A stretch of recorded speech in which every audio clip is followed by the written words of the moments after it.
Greater Chennai corporation வந்து பார்த்தீங்கன்னா ஒரு நியூ நோட்டிஃபிகேஷன் ஆனதை வந்து வெளியிட்டிருக்கிறாங்க.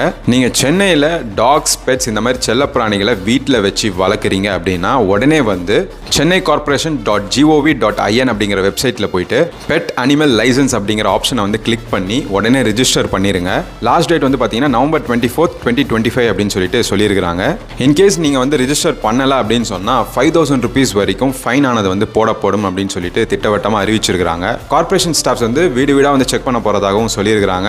அண்ட் அந்த டைமில் நம்ம பெட்டுக்கு வந்து நம்ம லைசன்ஸ் எடுத்து வைக்கல அப்படின்னு சொன்னால் ஃபைன்ஸ் வந்து போடுறதாக சொல்லியிருக்காங்க. அண்ட் பப்ளிக் பிளேஸ்க்கு வந்து உங்கள் பெட்ஸை நீங்கள் கூட்டிகிட்டு போகிறீங்க, எஸ்பெஷலி டாக்ஸ் எல்லாம் வந்து கூட்டிகிட்டு போகிறீங்க அப்படின்னு சொன்னால் அவங்க கழுத்தில் வந்து ஒரு பெல்ட் போட்டிருப்பாங்க இல்லையா, அந்த பெல்ட்டில் வந்து அந்த லேட்ச் அப்படிங்கிறது வந்து நம்ம போட்டுட்டு தான் வந்து கூட்டிகிட்டு போகணும். கார்பரேஷன் ஆஃபீஸர்ஸ் யாராவது வந்து அதை ஸ்பாட் பண்ணாங்க அப்படின்னா 500 rupees வரைக்கும் ஃபைன் ஆனது வந்து போட வாய்ப்பு இருக்குது அப்படிங்கிற மாதிரி சொல்லியிருக்காங்க. அண்ட் ஃப்ரெண்ட்ஸ், உங்களோட பெட்டுக்கு அந்த வேக்சினேஷன் அப்படிங்கிறதெல்லாம் போட்டிருக்கீங்களா அப்படிங்கிறது வந்து செக் பண்ணிக்கோங்க. வேக்சினேஷன் சர்டிஃபிகேட்டுமே வந்து செக் பண்ணுவாங்க.